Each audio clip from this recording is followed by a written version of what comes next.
We love long, sustained airtime moments as coaster enthusiasts. Would you rather ride coaster A, which has 12 total seconds of airtime, or coaster B with 10 total seconds of airtime? Well, just based on that information, I'll take the ride with 2 extra seconds, coaster A.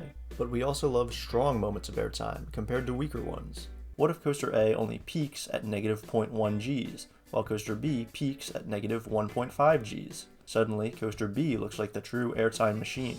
There's a way to use both of these variables to quantify airtime, and we can do it using the concept of the area under the curve. I was going to have a long explanation about the concept of this idea, but Coaster Guy 23 beat me to it. So go watch his video if you want more of an explanation on what exactly we're doing here, especially if you need more clarification on what airtime and g-forces truly are. It's really great, and he explains the idea well. In a sense, my only real contribution here is expanding the number of coasters analyzed compared to his video. So I'm gonna go rapid fire here with my explanation. Be prepared. Basically, we are taking the duration of airtime and the strength of airtime on a coaster and condensing it to a single score by computing the area of a bounded section of its ride force graph. Thanks to the RideForces database, we have a collection of graphs displaying the g-force you feel on many coasters. The x-axis is time, and the y-axis is the vertical g-force. If we examine the areas where you feel negative g-forces, where the graph is under y equals 0, we will see a ride's airtime moments. To find the area under the curve, I'll be using trapezoidal approximation. This means we break the shape into lots of very thin trapezoids, and add them up to get an approximation of the area of the shape. When the trapezoids are small enough, we get very little error. Since we determine the area by multiplying units of time and g-forces, the unit we wind up with when we calculate the area is g-seconds.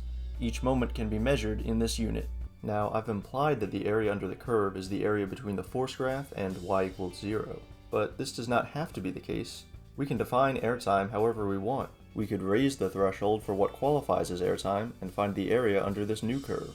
The Python file I used for this allows us to change our calculations depending on what we want the cutoff to be.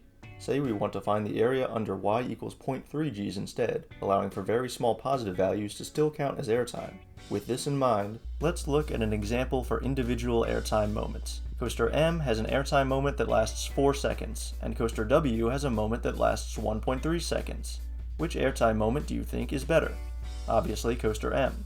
But what if I said that Coaster M's airtime moment only peaked at negative 0.5 Gs, while Coaster W's airtime moment peaked at negative 2 Gs?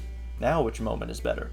Honestly, this might come down to personal preference, but I bet some of you would change your response to Coaster W.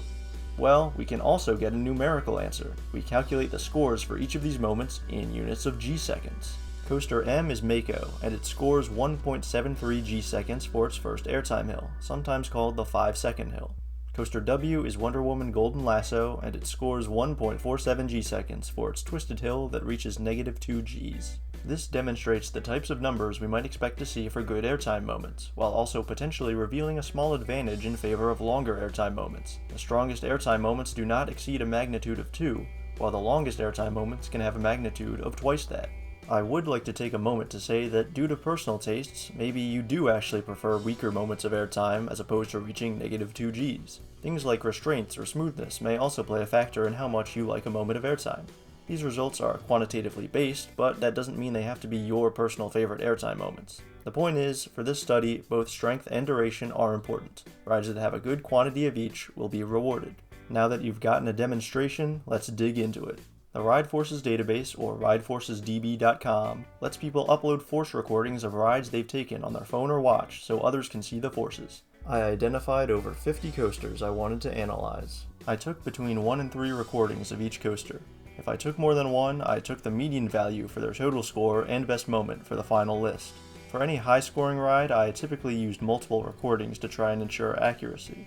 But this is still a pretty small sample size. Along with the potential for small errors while you ride with a phone in your pocket, these results are not exactly the most rigorous. I always looked at recordings taken in the back row, with a few exceptions. I wanted to use the same place on the train for all recordings so as not to introduce any new variables, though Coaster Guy 23 points out that row doesn't play much of a factor into the final scores. I chose the back primarily because if a ride had very few recordings, such as El Toro, the available recordings were likely to be in the back row.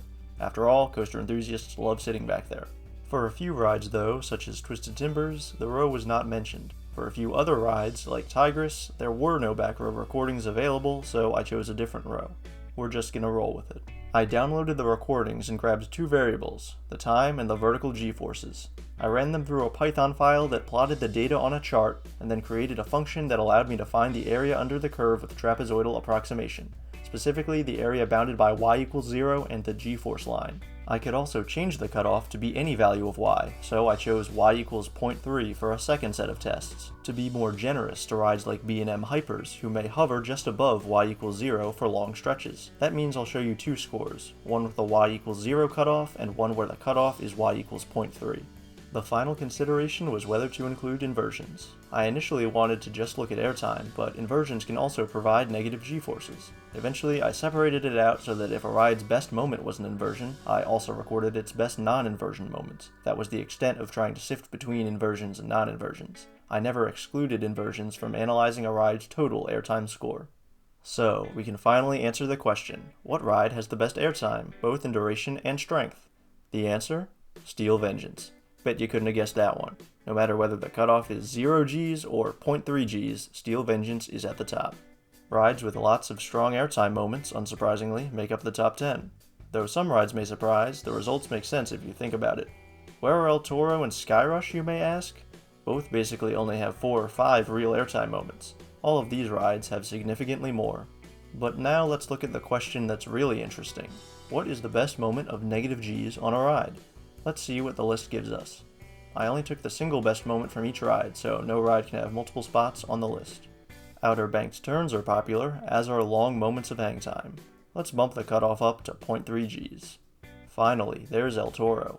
But geez, how about Top Thrill 2 and Hyperia, which are head and shoulders above anything else? But let's get rid of inversions. We'll look at pure airtime, without hang time entering the equation.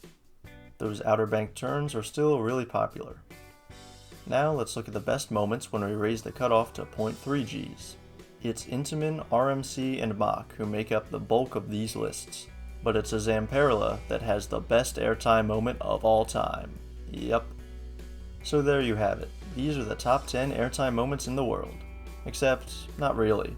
There are numerous flaws with how the study worked. Taking 3 recordings of each ride and getting the median creates issues when a ride's best airtime moment is different in 2 of the 3 recordings. 3 recordings is a small sample size for accurately capturing the true forces of a ride anyway. Rides like Expedition G-Force and Hyperion, among others, are not available on this site. Additionally, the forces of a ride may be different depending on the year, month, car, and time of day. There may not be a true force graph that can be captured. Me and Coaster Guy 23, for example, disagree on which RMC has the best outer banked turn.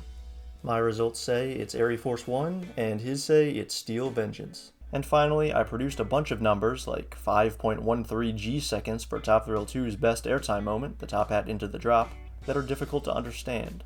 We know what 2 seconds of airtime means, and we can get a pretty good idea of what -1 Gs feels like, but trying to imagine what a G second is pretty difficult. You know a good airtime moment when you feel it, and that's probably good enough for most people. Let me know what you think of this methodology. The RideForces database is a brilliant resource, and I think we can use what it offers to learn a lot more about our favorite coasters. I'm already thinking about other ways of using the data. I would love more discussion of this site and this exercise, so do let me know in the comments. Thanks for watching.